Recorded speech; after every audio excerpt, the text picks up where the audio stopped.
प्रणाम। हम उदित नारायण झा और हमरा साथ छथि दरभंगा के सांसद गोपाल जी ठाकुर जी और साथ में छोट भाई प्रदीप झा।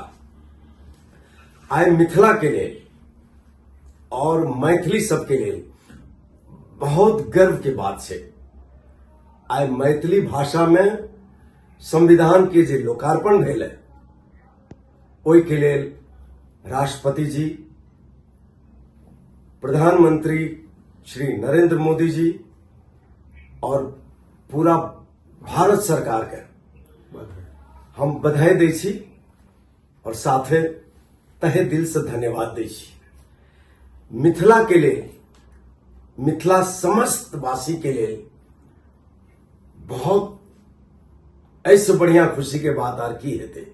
बस ओहो के लिए हम अहाँ सबके बधाई दै छी और धन्यवाद दै छी।